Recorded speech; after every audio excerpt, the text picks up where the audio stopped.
Crash হাউসে নির্মাণে দুর্নীতির অভিযোগ, আলিপুরদুয়ারের মধু চা বাগানের ঘটনা, কাটমানির অভিযোগ, বিজেপির দোষীদের শাস্তির আশ্বাস কালচিনির বিধায়কের। তদন্ত কমিটি গঠনের আশ্বাসও ইতিমধ্যে দেওয়া হয়েছে। কথা বলবেন সৌম্যদীপ রয়েছেন প্রতিনিধি ফোন লাইনে। সৌম্যদীপ, কি জানতে পারা যাচ্ছে এ বিষয়ে, ঠিক কি অভিযোগ?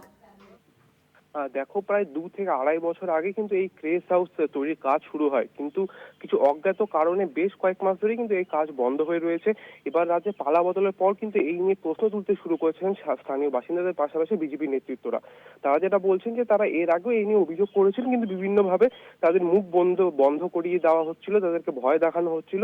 তবে এবার রাজ্যে পালা বদলের পর, রাজ্যে বিজেপি ক্ষমতা আসার পর কিন্তু তারা এর তদন্ত চাচ্ছেন এবং তারা অভিযোগ করছেন যে এর পেছনে সে সময় তৃণমূলে যারা শাসক দলের নেতৃত্বরা রয়েছেন তারা কিন্তু জড়িত রয়েছে এবং তারা কাটমানি নিয়েছে বলে কিন্তু তারা অভিযোগ করছেন। এই ক্রেস হাউস না হয় কিন্তু অনেকটাই সমস্যা হচ্ছে চা বাগানে। তারা যেটা দাবি করছেন, এই চা বাগানগুলোতে চিতাবাঘের একটা উপদ্রব লক্ষ্য করা যায়। আর এই ক্রেস হাউস না থাকায় এই বাগান সংলগ্ন একটা জায়গায় ত্রিপল দিয়ে একটি ছোট্ট অস্থায়ী ঘর তৈরি করে কিন্তু সেখানে মায়েরা তাদের শিশুদেরকে রেখে কাজে যান। ফলে এই ক্রেস হাউস তৈরি হলে অনেক চা বাগানের শ্রমিকরাই কিন্তু উপকৃত হবেন বলেও কিন্তু দাবি করা হচ্ছে। স্বর্ণালী, ধন্যবাদ তোমায় সৌম্যদীপ।